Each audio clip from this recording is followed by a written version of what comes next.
আমরা আজকে খবর পেয়েছি এবং এটি আমাদের বাংলাদেশের জন্য অত্যন্ত দুঃখজনক একটি বিষয়। লক্ষ্মীপুর এবং নোয়াখালীতে আমরা দেখেছি, ফেনীতে বন্যার প্রকোপ বৃদ্ধি পাচ্ছে। দেখেন, আমরা রাষ্ট্র সংস্কারের কাজে রয়েছি, যেখানে পার্শ্ববর্তী দেশ আমাদেরকে সহায়তা করার কথা, সেখানে তারা নানাবিধ বিভিন্ন আন্তর্জাতিক ষড়যন্ত্রে লিপ্ত হচ্ছে।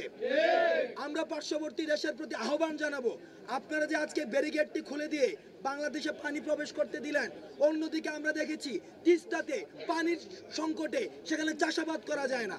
আমাদের যখন পানির প্রয়োজন আপনারা তখন পানি দিচ্ছেন না, আর যখন পানির প্রয়োজন নেই আপনারা বেড়িবাঁধগুলো খুলে দিয়ে বন্যায় বাংলাদেশের মানুষকে আপনারা সংকটের মধ্যে ফেলেন। যারা আন্তর্জাতিকভাবে এ বাংলাদেশের সংস্কারকে এবং পুনর্গঠনকে বাধা দিতে চায়, তারা আমরা ফেসিবাদের দূষর হিসেবে চিহ্নিত করতে চাই। আপনারা আপনাদের জায়গা থেকে মিডিয়া কর্মীদের মাধ্যমে বাংলাদেশের মানুষের প্রতি আহ্বান জানাবো, এই যে বন্যাক্রান্ত মানুষগুলো রয়েছে আপনারা সবাই তাদের পাশে দাঁড়ান।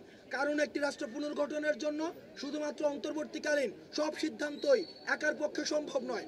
আমরা আমাদের ব্যক্তি পর্যায় থেকে, গোষ্ঠী পর্যায় থেকে, সাংগঠনিকভাবে যারা বন্যাক্রান্ত হয়েছে তাদের পাশে দাঁড়ান। কারণ এই রাষ্ট্র পুনর্গঠনের কাজে আমাদের সমন্বিত উদ্যোগের মধ্য দিয়ে তখনই আমাদের সম্ভব হবে, যখন আমাদের সমন্বিত উদ্যোগগুলো দৃশ্যমান হবে। সবাইকে ধন্যবাদ।